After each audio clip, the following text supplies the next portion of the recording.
Olá, pessoal, sejam bem-vindos a mais um bate-papo especialista. E hoje a minha convidada aqui para falar para a nossa comunidade é uma participante da comunidade, é uma aluna muito querida, é a Ana Vani, e eu vou deixar ela se apresentar, porque o que ela vai trazer para a gente aqui é muito importante e vai somar muito para a nossa compreensão enquanto professores ou fisioterapeutas de outras áreas, para a integração da metodologia. Eu falo sempre, Ana, que quando a gente não tem aquela expertise, a gente não tem domínio de outros temas, cabe a gente, né? Cabe buscar informação e entender como se completa e nunca se intitular como, né? Então, às vezes, dentro da metodologia, algumas pessoas acabam se perdendo nesse ponto e acabam prometendo algumas coisas que algumas áreas específicas podem acessar, por exemplo, uma fisiopélvica pode tratar, né? Um profissional de educação física não trata, ele treina. É, a mesma coisa vai acontecendo com outros temas. Por quê? A metodologia ela é muito completa. É um método muito rico e que sim atua em muitas áreas. Mas eu acho que se a gente organizar em caixinhas, fica mais fácil do profissional entender também o quanto a metodologia complementa com outras técnicas. Então, se apresente, seja muito bem-vinda. Obrigada por aceitar meu convite. Oi, Jumo, o prazer é meu, é uma honra estar aqui conversando nesse bate-papo com você. Eu queria dizer que eu estou muito feliz, né, de estar participando. Eu sou fisiorrespiratória. Eu vim parar no LPF por uma situação até pessoal, né, que aconteceu comigo, né? Então, e aí eu me descobri nesse mundo, que eu conseguia enxergar uma linha paralela dos dois, né? Tanto da respiratória quanto do LPF, né?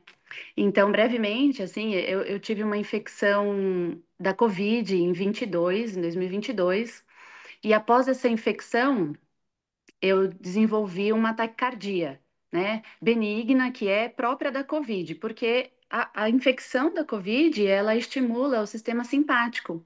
E aí eu fiquei uns 2 meses com essa taquicardia, onde eu não podia, assim, estava me incomodando tanto que eu não podia caminhar, e eu chegava a 150, 160 de batimento, né? Dormindo no meio da madrugada, eu chegava a 130. Então, Acordava. tava me incomodando. E aí, o médico até me ofereceu medicação, eu não quis, eu preferi não tomar. Mas aí eu precisava fazer alguma coisa para resolver aquela situação. E aí o que eu tinha em mãos, né, era o meu conhecimento da respiratória, então aquela respiração lenta, diafragmática, que sabia que estimulava o parasimpático, e o conhecimento do meu Pilates, que eu trabalho também com o Pilates há um tempo. E aí, um dia eu resolvi, deitei no chão da minha casa e comecei a fazer uma respiração lenta, e aí meus batimentos caíram absurdo. Aí eu falei, é por esse caminho que eu vou. E aí acabei me interessando e buscando o conhecimento do hipopressivo, na verdade. Então, antes você fez uma formação em hipopressivo, por exemplo. Antes eu fiz uma formação, né, com hipopressivo, achei interessante, gostei, mas eu não estava vendo muito resultado. Foi Uhum. daí que o LPF caiu no meu colo.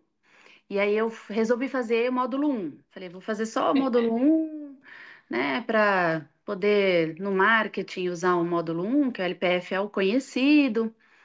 Só que quando eu fui fazer o módulo um com a Carol, eu me lembro daquelas horas daquele curso, somente um que foi o básico, o introdutório, tudo que a Carol falava, absolutamente tudo, eu linkava com a respiratória. E aí ela falava, então a gente inspira, faz a pausa, e eu falava, gente, a pausa inspiratória, a gente usa para otimizar, troca gasosa, para fazer manobra de expansão. E aí eu falava, gente, isso é tratamento respiratório. E saí encantadíssima do curso e já fechei o módulo 2 e o módulo 3. Foi-se embora o plano de comprar só o Foi-se módulo 1, embora. usar só a logo. Mas é muito engraçado, né, Ana? Porque eu falo que quando eu fiz a minha formação, eu fiz em 2017, né? Eu fiz para benefício próprio, assim, na verdade, eu fui para recuperar o meu corpo de um pós-parto tardio ali, né? Então, digamos que eu passei por várias alterações, eu engordei 17, quase 18 quilos. Então, o meu corpo, ele ficou totalmente desestruturado. É aquilo que toda mulher fala, né? Não toda, não posso generalizar, mas a grande parte das mulheres, elas falam no pós-parto, eu não reconheço esse corpo. Esse corpo, ele não é meu. Porque ele passou por tantas alterações e voltar o corpo, a gente sabe que voltar, a gente volta, fica uma alteração ou outra, porque foi um processo, né? Então, eu lembro que quando eu fiz, eu também pensei nisso. Falei assim, vou fazer esse módulo aqui, porque na cidade não tinha. Era aquela época da modinha da barriga negativa. E eu só precisava melhorar minha incontinência urinária ali, melhorar um pouco da minha estética e tá tudo certo. E olha só, né, a loucura. Por que que isso se conecta? Porque quando eu via o marketing, eu entendia que ele tratava a incontinência urinária, era qualquer pessoa que tratava, né? Então, eu fui sabendo que tinha esse gancho e eu me beneficiaria disso. Realmente eu tive uma resposta, mas hoje é óbvio que a incontinência urinária ela é uma causa muito mais profunda, né? Acredito que a minha talvez era ali uma desorganização do sistema nervoso autônomo mesmo, talvez algo local por tensão, não sei, né? Pensando nas conexões da LPF. Mas, enfim, a gente sabe o quanto, a gente vai percebendo o quanto aquilo é tão grande, né? Então, o módulo 1, ele faz assim com a sua cabeça, fala, tá faltando falar que cura algo aqui, mas a gente sabe que cura justamente quando a gente entende o poder da respiração. Mas me conta uma coisa, Ana, e aí? E como uma fisiorrespiratória, qual que é a conexão que você vê, o quão benéfico você, como físio, sem ter essa formação, mas sabendo de tudo isso, indicaria um aluno seu para o LPF, por exemplo, um paciente, no caso, né? Então, eu acho que a gente tem que partir do seguinte princípio. Eles, eles são, eles são linhas paralelas, né? Então, ambos eu vou tratar a parte pulmonar. Então, se na respiratória eu estou focando em patologia pulmonar, em manobras de benefício, né, específico para aquele meu paciente, em contrapartida, no LPF, eu vou ter a respiração. Então, assim, eu estou focada na parte muscular. Eu vou inspirar, eu vou trabalhar com abertura e fechamento de costela, mas eu não posso esquecer que quando eu faço a parte muscular, diafragma, intercostais, a respiração em si, eu estou otimizando troca gasosa. Entendeu? Então é isso que, por exemplo, aconteceu comigo no módulo 1. Tudo que a Carol falava sobre a parte do diafragma, eu só pensava em gás. Eu só pensava na ins que entra na pausa inspiratória, que é o tempo que eu vou permanecer com o oxigênio lá dentro. É esse tempo na respiratória que a gente usa para expandir pulmão. Então, aquela área que não tem mais, que não recebe tanto oxigênio por N fatores, se eu mantiver a pausa inspiratória, então eu fecho e mantenho o ar lá dentro. Essa, o ar ele vai passando de um alvéolo para outro por osmose. Então, se eu mantenho o ar lá dentro, esse alvéolo que está cheio, ele está saturado, daí ele vai mandar para o alvéolo do lado, e assim sucessivamente. E é isso que eu consigo, uma expansão. Eu me lembro, nunca vou esquecer do meu professor de respiratória, ele falava assim: não adianta puxar e soltar, você tem que puxar e manter o ar lá dentro. Né? Então, eu só conseguia fazer essa associação entre a respiratória e o LPF pensando em gás. Então, sim, eu indicaria muito o LPF para os meus pacientes, né, que têm uma pneumopatia, que Uhum. precisa dessa físio. Quando eu fiz a formação da Buteyko, tem alguns momentos que a gente vai lendo ali o material e ele vai falando da respiração nasal e etc. Só que ele vai falando da respiração, ele fala assim, todo ser humano, ele precisa ter a capacidade de fazer pequenas pausas entre a ins e a ex, né? Então, você explicando aí, eu acho que isso fica mais claro para as pessoas e por que que a gente bate na tecla ali na aula? Pausa, pausa, justamente primeiro, né? Para a gente conseguir regular, para essa pessoa ela não já soltar, não hiperventilar, né? Porque se eu puxo e solto, puxo e solto, puxo e solto, daqui a pouco eu hiperventilo. É, e também, justamente para que a gente consiga entregar essas alterações. E assim, Ana, como praticante, como uma físio respiratória praticante do LPF, o quanto você vê essa ferramenta agregando para a sua aplicação? Ah, eu acho que eu não me vejo mais sem, né, o LPF. Eu acho que é uma coisa que depois que você entra no método, não tem como, como você parar, porque são inúmeros benefícios, né? Então, assim, a gente tem a melhora da ansiedade por conta da respiração, que é o que eu expliquei no começo, ativação do parasimpático. A gente tem otimização da nossa respiração, porque é o que eu sempre falei: respirar é vegetativo. Você vai respirar. Isso é um fato.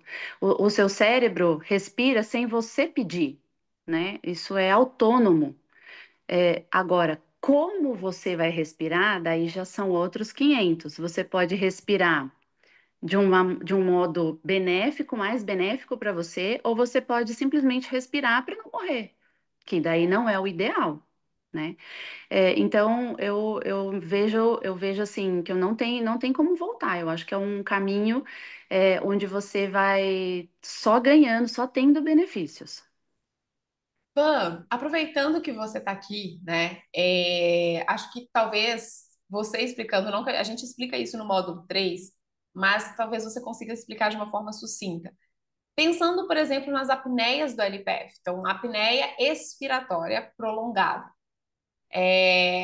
O quanto isso é benéfico para uma pessoa? Se a gente fosse colocar isso em benefício, trabalhar apneias, a gente já entendeu as pausas, mas a apneia expiratória entrando ali, né, num tempo um pouquinho maior. E também pensando nisso, o fato de esse cuidado de inspirar e expirar também pelo nariz e não pela boca, sem desperdiçar calor, sem desperdiçar CO2, a importância desse equilíbrio no sangue, assim, você consegue falar dessa bioquímica de uma forma resumida, assim, para mim? É, claro, a gente trabalha então com as apneias, né? Que para manter aquela constante de gás lá dentro, né? Então, o que que acontece com o volume residual? Então, é o tempo que eu vou manter aquele alvéolo sem colabamento, né? Então, eu vou manter. Existe uma tensão superficial, porque como o pulmão trabalha com diferença de pressão, eu vou manter aquela tensão superficial para manter o alvéolo aberto. E aí essa apneia, né, vai permanecer mantendo os meus alvéolos íntegros, né? E aí, em contrapartida, de benefício, eu vou ter, na hora que eu expiro, eu vou ter a ativação total do transverso do abdômen, porque o diafragma e o transverso, eles trabalham sinergicamente. Eles são complementares. Então, quando um trabalha, o outro auxilia ali na parede, e vice-versa. Então, quanto maior o meu tempo de apneia, maior eu mantenho o meu alvéolo íntegro e mais ativação do meu transverso, da Então, olha expiratória. só. Então, eu expirei, a pausa, a apneia, fiz o vácuo. Então, significa que se não entrou, a resposta que está acontecendo ali é de uma ativação desse transverso ainda. Ele não desarmou, vamos dizer assim, para as pessoas entenderem que isso depois vai para o nosso podcast. Esse transverso, ele não desarma, certo?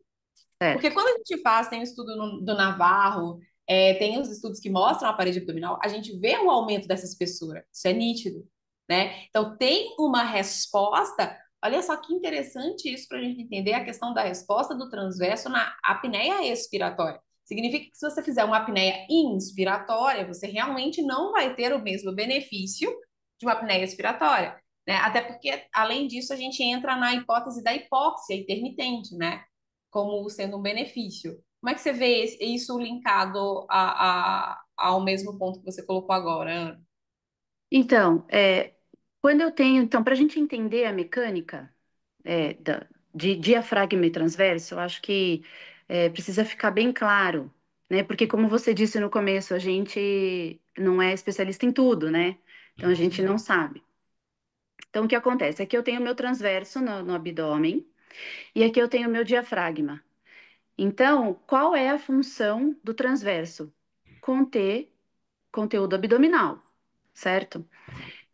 Onde ele não pode nem ser excessivo e nem ter uma pouca ativação.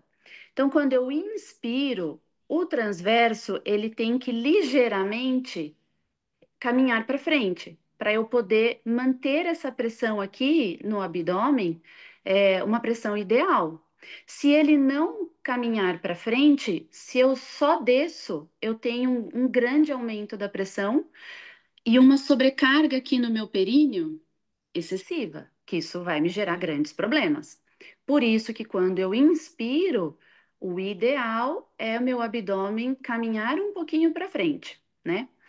O diafragma vai descer. O diafragma vai descer de qualquer jeito, com transverso ou sem transverso ativo, tá? Então, o que acontece? Eu faço uma ins, eu desço e ele vem para frente. Se eu fizer uma pausa inspiratória, benefício, aumenta a oxigenação, tá? Eu vou otimizar essa abertura alveolar.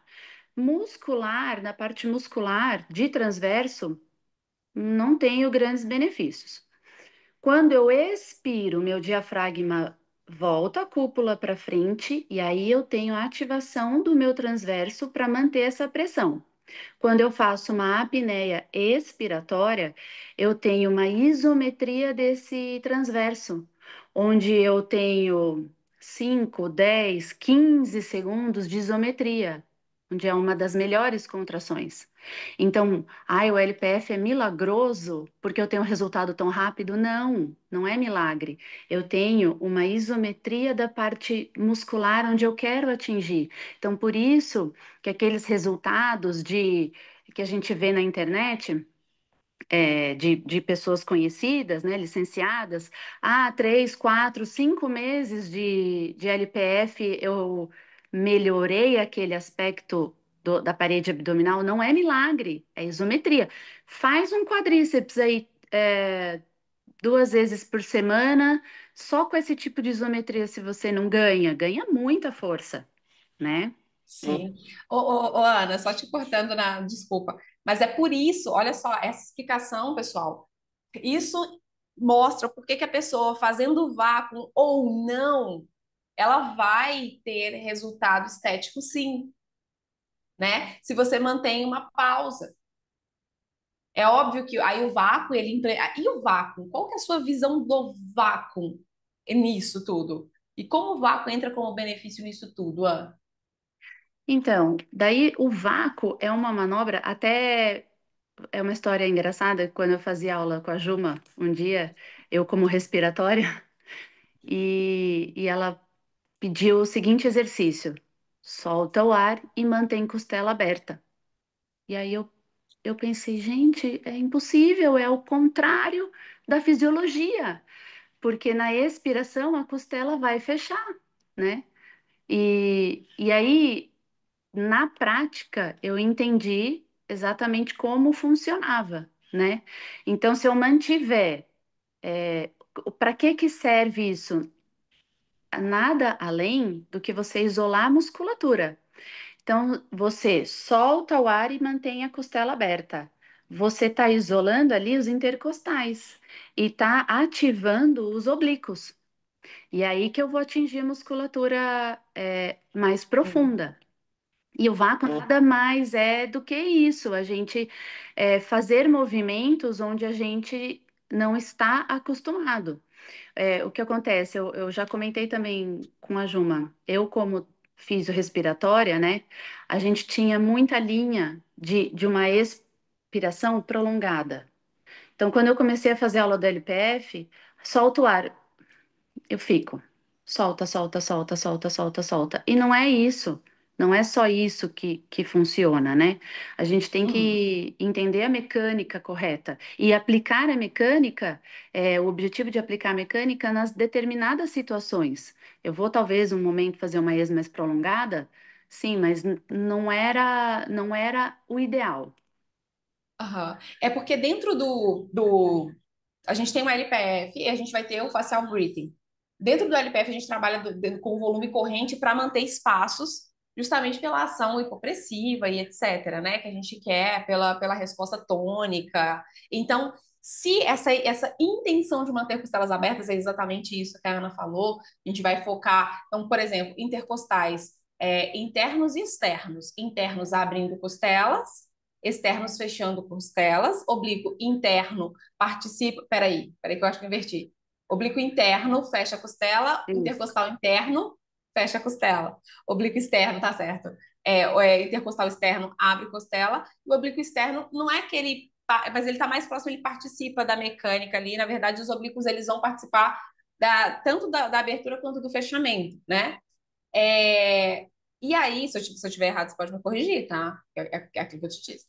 Mas nesse processo, quando a gente, então, por exemplo, a gente pega uma disfunção. Eu sou apaixonada com as especializações do LPF também. Então, a gente tem especialização de ástase e a facial breathing, e a gente vai ter exercícios de expiração prolongada, por exemplo, que aí é o benefício da expiração prolongada, que é maravilhoso, né?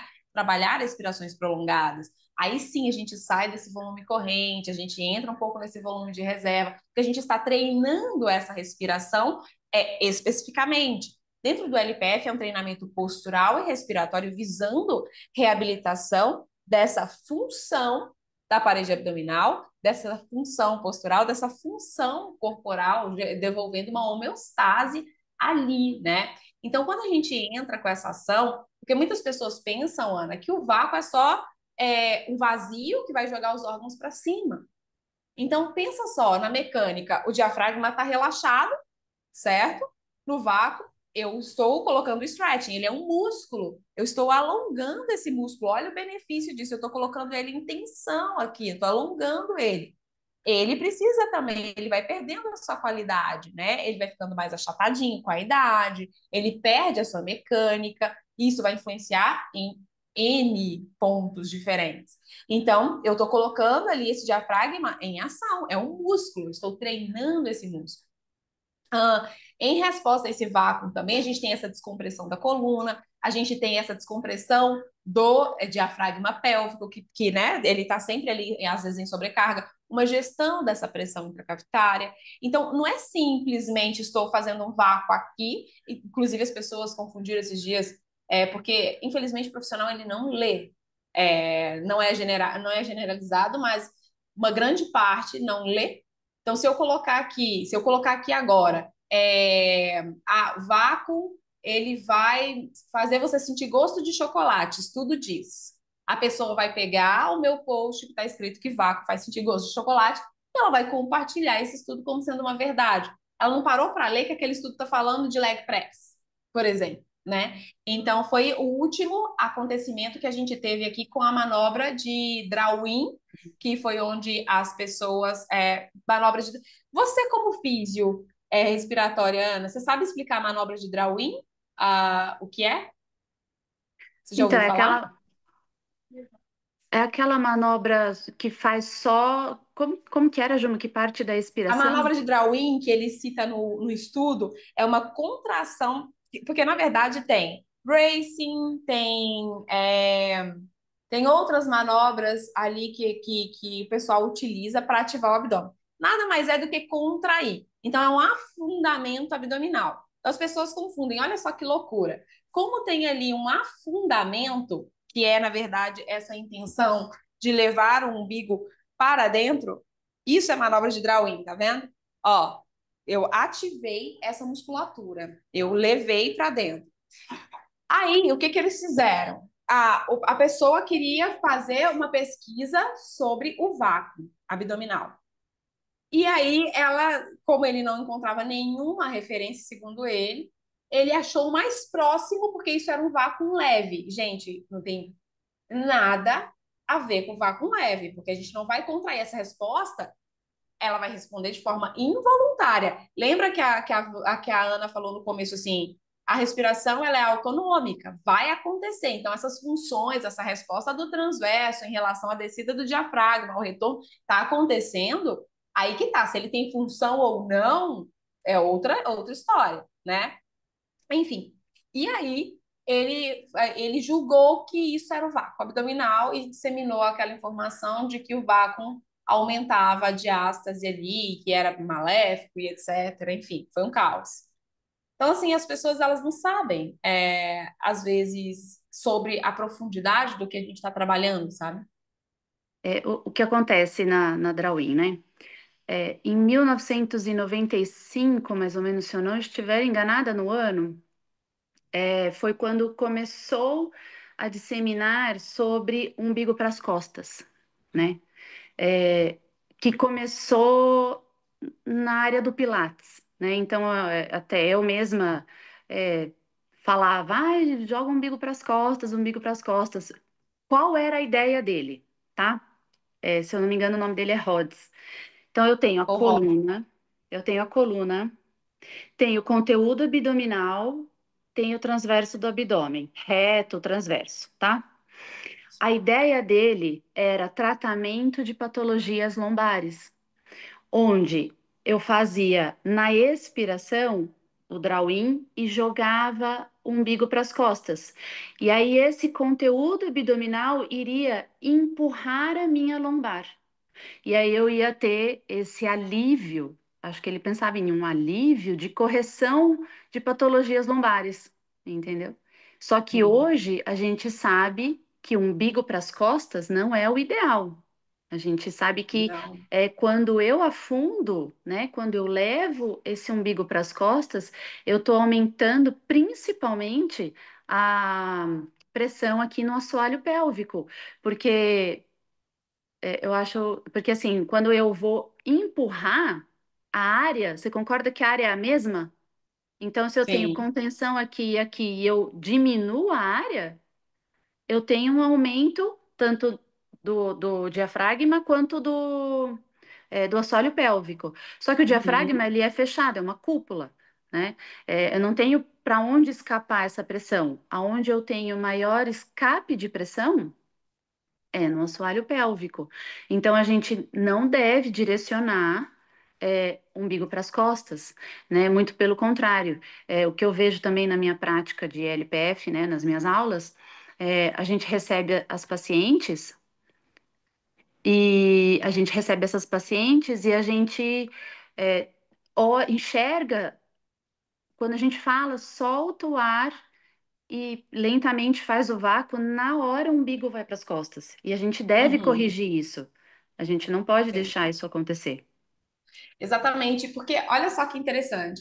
Até coloquei aqui uma imagem sobre a pressão intraabdominal, né? Porque durante a ação desse diafragma descendo, então esse diafragma ele desceu, tem que existir uma contrarresistência do meu assoalho pélvico, dos eretores espinhais e da minha parede abdominal contra, né? Para justamente imagina uma bola enchendo para ela não explodir, todo mundo fica rígido, tá? Tô falando assim a grosso modo. E depois todo mundo volta para o lugar. Então, nessa ação, acontece uma contra-resistência para depois acontecer, por exemplo, uma ativação aqui do transverso abdominal. Então, quando a pessoa ela está levando que ela o disfuncional, né, o umbigo para as costas, que é essa segunda imagem aqui, essa pressão intraabdominal ela vai descer o pavimento pélvico, né? Então, o assoalho pélvico e a zona abdominal baixa eles vão ficar salientes, que na verdade mostra que eu estou desligando esse transverso. Porque pensa, se a zona baixa está ficando saliente, e qual que é a função do transverso? Contenção, sem protuberância, significa que eu estou jogando essa pressão para trás. Então, imagina assim: estou jogando esse umbigo para as costas, todas as cadeias implicadas, né, em um fechamento. Se você pensa em contrair, olha como você vai querer entrar em uma flexão. E o seu, você acaba acionando mais, você vai colocar uma tensão maior no oblíquo, às vezes aí até interno ou externo, dependendo da mecânica, mas o transverso mesmo não está fazendo seu papel. E a gente vê muito isso aqui, da expiração forçada, do umbigo para as costas, mas do abdômen ficando saliente, em pessoas que fazem a manobra de bracing também, né?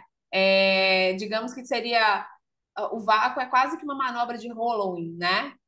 Onde a gente tem esse afundamento que seria quase um scoop, não sei, posso estar falando coisa errada aqui, mas quando eu fiz a formação em Pilates, eu fiz um nível também para entender ali a conexão, né? Eu fiz um módulo, o primeiro módulo do Pilates Joseph, para entender a cabeça dele, né, e as conexões ali.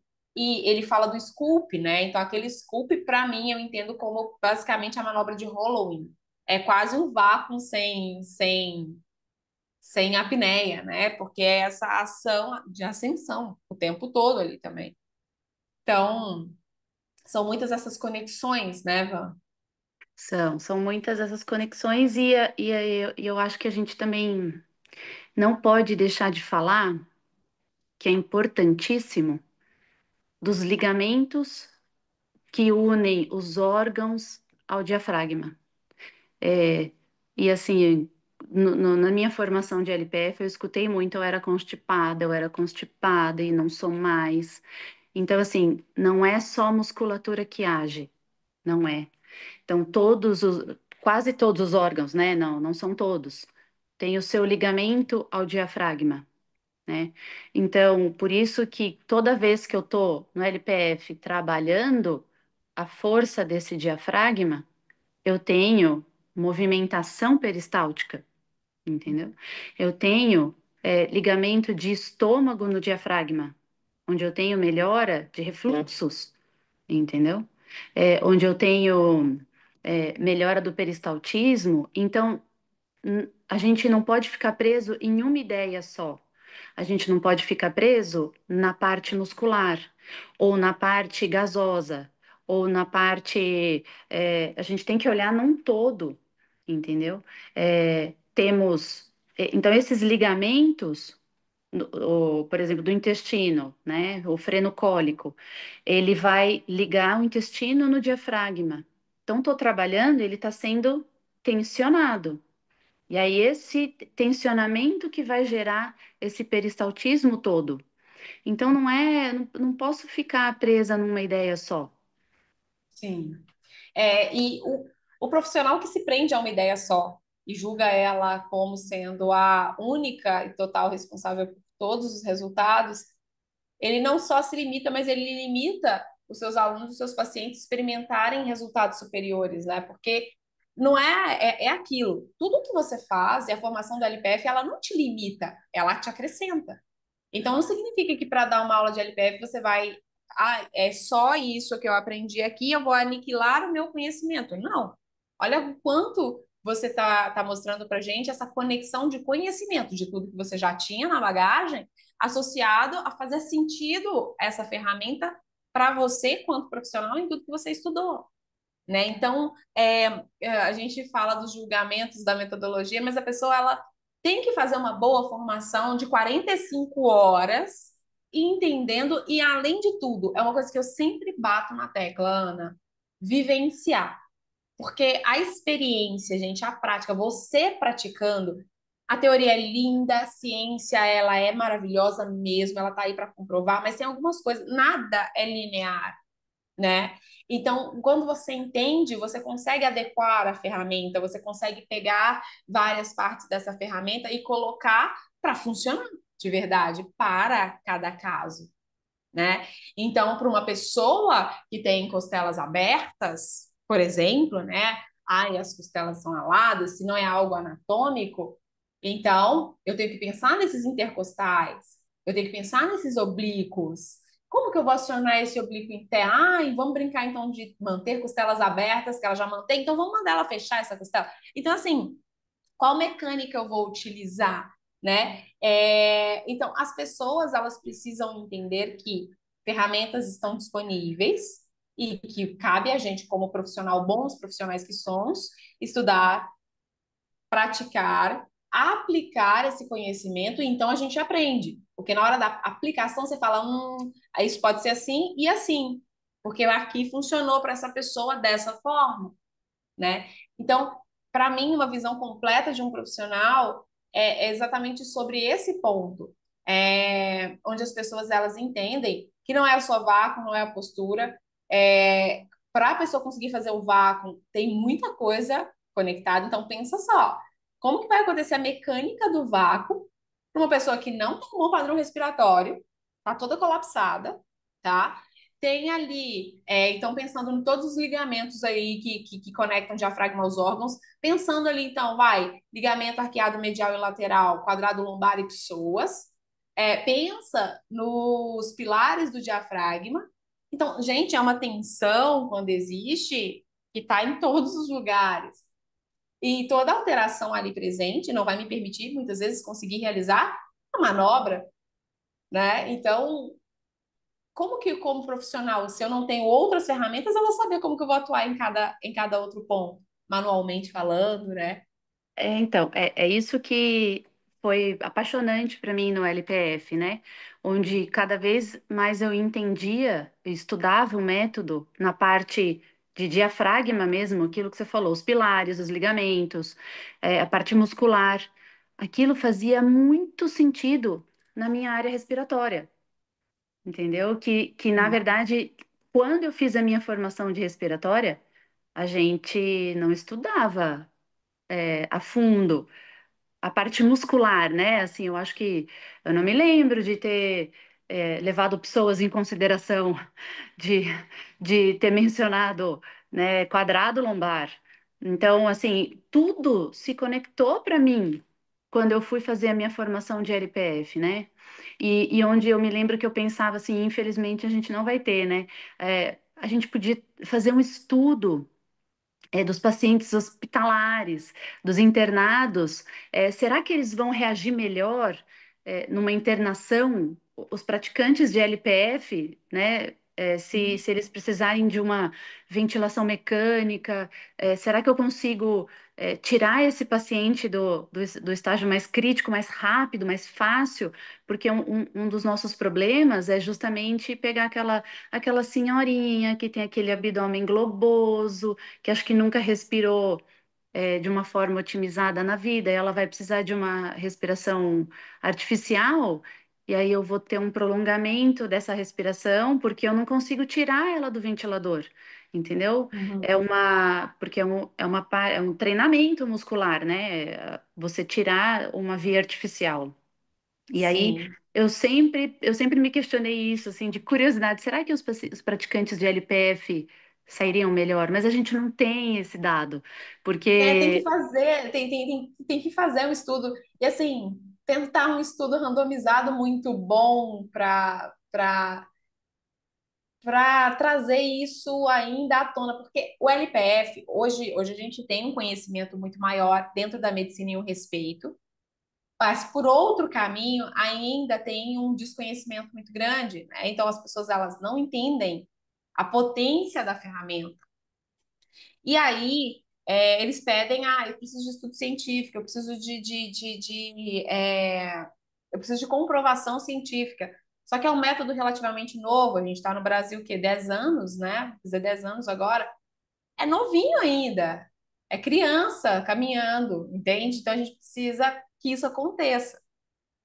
eu me lembro daquela aula que, pós-aula, nossa, em que você comentou um caso de um senhor de 90 anos que era Sim. pneumopata e o médico ficou abismado. Foi daí até que você descobriu que eu era respiratória, que eu falei, gente, abismado, mas ele não tem a ideia da magnitude que é o método. Então, assim, para mim faz muito sentido. E se ele Aham. soubesse, é que o médico também fica lá, óbvio, na sua função né, da medicina, e ele não tem a visão de treinamento, seja qual for, Sim. que é a físio, né? Então, assim, para eles isso deve ser muito mais Assustador. assustador. Tipo, como, né? Porque essa história que ela tá contando é uma história maravilhosa. Aconteceu com uma licenciada de Cuiabá. E ela, no nível 2 ela veio me contando assim, Juma, eu apliquei o LPF sem vácuo, tá? A gente tá falando da parte respiratória e postural. Em um senhor de 70, ele tem mais de 70, 73, ele tinha mais de 70 anos, agora eu não me recordo os dados certinho. E ele usava bala de oxigênio, né? Então ele andava com essa bala. E ele perdeu, ele não conseguia trabalhar, não conseguia fazer mais nada. E ela começou a trabalhar e ele começou a melhorar a sua saturação. Então, aí, quando eu perguntava, né, todo mundo, vocês acham que a saturação dele foi para quanto, né? Eu não lembro quando ele saturava muito baixinho. Por isso ele usava bala, né?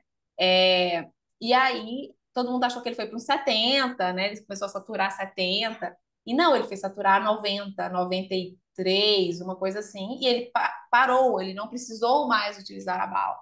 Então, o médico ficou, tipo, o que que você fez, né? Como assim? Ele parou e ele voltou para suas funções. Ele é carpinteiro e voltou a produzir, a fazer as cadeirinhas que ele gostava, os balanços e etc. Então, pensa na felicidade desse homem, porque quando a gente está tratando, treinando alguém, não é só um corpo, um pedaço de carne, né? É um corpo emocional ali presente também e esse emocional manda no todo, manda na respiração, manda em tudo. Então, imagina a felicidade de uma pessoa voltar para sua função, o que ele amava fazer. Óbvio que ele vai ter só uma evolução ali, né? Claro. Mas, assim, foi um caso muito maravilhoso, assim, que eu ouvi, foi um dos relatos mais bonitos. E foi um mês de prática, né? Então, ela tinha feito um nível e voltou para o outro. Então, foi um mês de prática, foi pouco tempo. É incrível mesmo. Ana, pensando no que você falou da questão dos internados, né, e etc., muitos deles têm ali uma disfunção respiratória por óbvio, né, e acabam adotando outras. Então, por exemplo, a respiração paradoxal, que é o inverso. Quando essa pessoa está fazendo o inverso do positivo, quando eu inspiro, né, é normal que o meu abdômen ele distenda um pouquinho, igual você falou, pela descida desse diafragma, e numa respiração tridimensional tem, tá, gente, essa distensão, o LPF ele não congela o abdômen, porque senão a gente vai ficar com uma respiração superficial. E na exalação, esse abdômen ele retorna para sua posição. Na paradoxal é o oposto, ele inspira, o abdômen entra, expira, o abdômen vai para fora. Qual que é o impacto disso? Por que que isso acontece? Você consegue explicar para gente? Olha, eu só tenho a ideia da paradoxal numa respiração bem patológica. É isso que você tem a linha de pensamento? Sim. Aham. É, eu tenho onde eu tenho disfunções, né? Onde eu tenho uma insuficiência. Então, aí eu estou trabalhando num esforço máximo para eu conseguir otimizar qualquer tipo de ventilação. Assim, eu só tenho essa linha de patologia mesmo, né? Uhum, certo. Porque dentro do conceito, às vezes a gente pega essas respirações aí, uma pessoa, por exemplo, em um padrão paradoxal, que é ela mostra pra gente que ela está em disfunção, né, somente pelo padrão que ela está respirando. E às vezes as pessoas querem colocar vácuo numa pessoa assim, a pessoa já quer colocar vácuo, ou uma pessoa que tem uma respiração totalmente superficial, utiliza a musculatura, o esforço é absurdo para respirar, quer colocar vácuo de início, sabe? Então, Aí, e é o que eu perdão, sempre pode. falo, a gente tem que desconstruir para construir de novo. Então, realmente, não adianta você pegar uma pessoa que faz uma respiração paradoxal por N motivos, tá? Seja por uma pneumopatia, uma fibrose, né, uma doença restritiva, e você simplesmente, ai, vamos começar, e aí inspira, expira, deixa a costela aberta. Não funciona. Você vai ter que entender por quê. Além disso, eu tenho pessoas que têm bastante disfunção na torácica, né? E aí isso altera muito a função do diafragma, Uhum, bastante. Então eu tenho aí disfunção na torácica, bastante disfunção de trapézio, né? Onde tudo vai me gerar uma sobrecarga, né? Então, imagina uma pessoa cifótica, com trapézio elevado, eu vou ter uma alteração desse diafragma, dessa excursão do diafragma. Ele não vai, fazer o caminho correto. Então, assim, não adianta também chegar e já colocar um vácuo. Você tem que ensinar essa pessoa o correto para depois dar o desafio. Entendeu? E às Sim. vezes isso é difícil. Por isso que eu sempre penso nas minhas senhorinhas do hospital, que são pessoas que são hipotônicas, que são sobrepeso, obesas, enfim. Como que um obeso que tem um abdômen, né, volumoso, globoso, como que esse diafragma se comporta? Aí eu já estou numa situação patológica, onde eu preciso tirar essa pessoa dessa situação, mas eu não tenho musculatura para poder tirar essa pessoa. Então, assim, isso é Sim. muito complicado no quesito hospitalar, porque às vezes aquela pessoa tem condição de sair daquela via aérea, precisa sair, porque quanto maior o tempo de internação, mais risco eu vou ter, mas eu não tenho musculatura para isso. A pessoa não sabe o caminho para contrair, né? É aquela pessoa que você pega, assim, fazendo uma analogia grosseira, aquela pessoa sedentária a vida inteira, você pega para fazer um agachamento. Ele não faz 10, Não sabe nem a mecânica do não sabe. agachamento ali, tira o calcanhar do chão e etc. Tá? Eu falo, eu desconstruo muito. Nos cursos eu faço muito isso, né? No meu nível um ele é uma desconstrução. Então, a gente vai aprendendo à medida que eu vou passando a teoria, a gente vai praticando junto. E assim acontece no nível 2 e assim acontece no nível 3 para fazer sentido e a gente conseguir criar linhas de raciocínio ali juntos. Para a gente fechar, Ana, para eu não tomar muito seu tempo também, claro, para a gente marcar um próximo encontro com temas específicos, pensando no que você falou no começo, que foi muito interessante, na hora que você falou assim para mim, Juma, eu queria fazer o nível um do LPF, estava ótimo. Você, uma profissional com uma bagagem já da respiratória, do Pilates e etc. Você acha que dentro se você tivesse só o nível um, você teria tido todo esse entendimento? Ou você entendeu ali que a bagagem do módulo 2, do módulo 3 fizeram total diferença para você? Jamais daria para ficar no módulo um. Não, não tem como. Assim, o conhecimento que você tem que ter para tratar um paciente de LPF, seja por qualquer motivo, eles são complementares, né? O módulo um ele acaba falando muito sobre respiração, sobre mecânica, só que eu complemento as minhas pautas no 2 e no 3, né? Principalmente no 2 onde eu tenho todas as pautas de Serratio, né? Assim, então é, eu tenho esse conhecimento das pautas, então não adianta. Como é que você não tem o serrátil e quer uma incursão do diafragma? Não tem como, se você exatamente não. Porque o que acontece com essas pautas? É só contrair? Não, é isolar a musculatura. Entendeu? As musculaturas, elas são integradas, sim, só que se eu não tenho ativação de uma, eu não tenho ativação da outra. Entendeu? Uhum. O isolar que eu digo, né, não é, vou contrair só essa, não. É contrair uma para poder ativar a outra. Por quê? Porque eu tenho disfunções musculares, entendeu? Pego por mim, por exemplo. Eu fazia uma ex extremamente prolongada. Aí eu conseguia atingir meu transverso? Não, não consigo. É nesse sentido de isolamento que eu estou falando, né? É, Sim. está tudo integrado. Só que eu preciso ativar uma para poder ativar a outra. Então é por isso que eu preciso dos 3 módulos para aprender a ativar as minhas pautas e trabalhar tudo por inteiro. Sim, Entendeu? e porque se divide, né? Estático, dinâmico, neurodinâmico, com movimento. E a caixa torácica, gente, ela faz movimentos de extensão, de flexão, de lateralização, de rotação. Então, se você pensa em desenvolver função, você precisa pensar nessa caixa em movimento. Então, o módulo um é estático, a gente está restabelecendo sim mas no módulo 2 a gente tem a extensão, flexão já entra, né? Então, nessa ação de manter os espaços. No módulo 3 a rotação. Então, a gente consegue, depois tem as especializações, a gente tem inclinação, tem várias coisas ali que são incluídas de forma gradual, justamente porque nós estamos devolvendo função.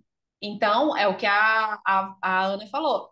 Primeiro, a gente vai desconstruir para construir, né? Então, eu derrubei essa casa, ela já estava montada, ela chegou para mim, eu derrubei, vou voltar para o alicerce. Eu preciso ver se o alicerce está bom de novo.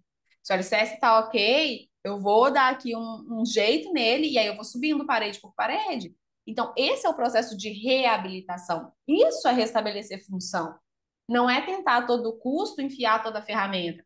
Então, é uma covardia ficar no módulo 1 para o profissional, para o aluno que está ali fazendo aquela aula, porque você limita muito a evolução que você poderia entregar. Então, É, e eu digo pode por falar. mim, eu digo por mim. Eu sou instrutora de Pilates há muitos anos. Eu sou fisio-respiratória e, Juma, como é que eu fui parar no LPF? Como estava, na minha primeira aula? A Juma Gente, quase morreu. ela era muito. Mas hoje eu entendo você explicando, por exemplo, inspirações longas. Ela era bem cifótica, né? Ela mais fechadinha, aqui bem cifótica. Uhum. É, um ombrinho, né? Todo aqui em slide anterior, uma projeçãozinha de cervical, aquele abdômen um pouquinho abaulado. E ela é magrinha, é a coisa mais linda de ver. Então, hoje, o dia que ela chegou na aula, que ela entrou na postura, eu falei, gente, olha a Ana Vani, né? Tipo assim. Então, a gente vai vendo esse restabelecer de função. Mas o que que a gente faz, Ana? Olha a diferença de um caminho para outro. Você fez a formação e você pratica. Você buscou praticar com alguém, né? Então, tá, ela é minha aluna. Dentro desse contexto, lá dentro da aula que a gente que ela pratica, a gente quebra toda. Não é assim, eu não saio dando, vamos fazer 20 posturas diferentes. A gente faz aula voltada só para respiração, a gente faz aula voltada só para ativação, a gente integra tudo em algum momento específico. E não é uma aula que eu estou toda hora com material, às vezes é muita consciência, consciência, consciência. Então, a gente vai restabelecendo função. Porque hoje o profissional também ele sai da formação, ele aprendeu a sequência de módulo 1 e ele acha que ele tem que reproduzir. Ele não voltou no pilar básico, que é construir a sua própria respiração. Entende? Então, é aí que está toda a diferença. É aí que é a diferença. Por isso que, se você comprar um LPF gravado, com 5 aulas para você aprender, você não vai ter resultado mesmo. São as queixas das pessoas, porque você não foi na sua individualidade. É por isso que dentro da comunidade, as únicas aulas que não ficam gravadas são as aulas de LPF, porque é uma condução, a gente está falando de reprogramação postural, de reprogramação ali, de um retreinamento respiratório. Estou treinando essa respiração, estou treinando essa postura. E não tem como se você não está sendo visualizado, né? Aí a gente tem outras estratégias para melhorar ainda mais. É por isso que lá dentro da comunidade agora a gente tem aulas, as pílulas de respiração vão entrar as aulas de facial breathing, exercícios cotidianos para essa pessoa fazer, de respiração prolongada, de pequenas pausas, justamente para melhorar esse padrão. Mas que delícia, Sim. né? Ai, foi bom demais. Ai, Ana, obrigada. Mais alguma consideração que você queira trazer? Eu acho, eu gostaria de falar para as pessoas assim, peguem o básico, para quem for dar aula de LPF, estude o básico de respiração. Entenda como que funciona o básico, não precisa nada de profundo, você não vai tratar, né, um pneumopata. É, mas você tem que entender o básico de como o diafragma se comporta com a musculatura, né? Com a musculatura da parede abdominal. É um grande diferencial para você. Eu acho que você poderia dar uma aula pra gente, hein, Ana. Eu acho. Olha lá, olha eu colocando ela na saia justa aqui, viu? Você só acha, só Eu marcar, Ju, eu dou essa aula para vocês. pronto, gente. Agora, mas eu acho incrível falar o básico. Isso é o que eu estou buscando, né? Estou buscando nas formações o básico, por exemplo, de bioquímica, o básico de mecânica, né? Fisiologia, do que acontece para você entender o resultado. Porque senão é reprodução, Ana. Eu estou É, reproduzindo. Assim, uma coisa importante, na doença obstrutiva, que a gente tem muita asma, né? Às vezes até a pessoa nunca nem entrou em crise. Nós do LPF, nós temos que tomar um pouco de cuidado com os pacientes com doença obstrutiva, tá? Porque se você fizer uma aula como você faz para um paciente que não tem a doença obstrutiva, e se o paciente entra, em crise na sua frente? A asma é uma das poucas coisas que mata de verdade. Que é complicado, que é super grave. Então, a gente tem que saber lidar com um paciente asmático. Pode trabalhar com LPF, mas assim, existe um quesito em que a gente tem que tomar cuidado, né? Ô, Ana, e olha só que interessante isso. Exatamente, inclusive lá no slide no módulo 1 a gente fala, né? Cuidado com as doenças obstrutivas respiratórias. O que que acontece com o asmático, pensando na mecânica do vácuo, num vácuo rápido? Ele vai, além do vácuo rápido, uma expiração rápida ou muito prolongada, né? Eu vou ter uma Sim, resposta brônquica com uma constrição brônquica, e aí ele entra em insuficiência respiratória na sua frente, e ele tá? entra em crise. E ele entra em Exatamente. crise. Por isso que Olha eu só, falo que vocês têm que entender o básico do básico. Então, assim, isso é uma doença obstrutiva. Então, no caso de uma restritiva, que é um pulmão com uma cicatriz, que a gente chama uma fibrose pulmonar, como que eu vou ficar pedindo para aquela pessoa inspira? Inspira mais um pouco, só mais um pouquinho, puxa mais um pouquinho. Não tem como ele insuflar, não tem a fibrose. complacência, não expande, né? Tudo bem, não é tão comum, mas, por exemplo, você pega um longilíneo, uma pessoa muito longilínea, tá? Geralmente homem. Aí você vai fazer essa manobra. Inspira, inspira mais um pouco, só mais um pouquinho. Você vai insuflar tanto. E se ele fizer um pneumotórax? Pode acontecer. As pessoas muito longilíneas fazem pneumotórax espontâneo, do nada, sentada no sofá. Então a gente tem que entender o mínimo. Isso, essas pequenas nuances da respiratória, para a gente não correr o risco e não colocar nenhum paciente em risco. Maravilhosa. Não, que aula gostosa, dá vontade de desligar. Esse papo tá muito bom. Ó, eu acho que a gente precisa marcar essa aula, onde você vai falar desses casos assim específicos, né? E a gente entender um pouco. Eu acho que vai agregar muito, muito ali na comunidade, muito para nossa família LPF.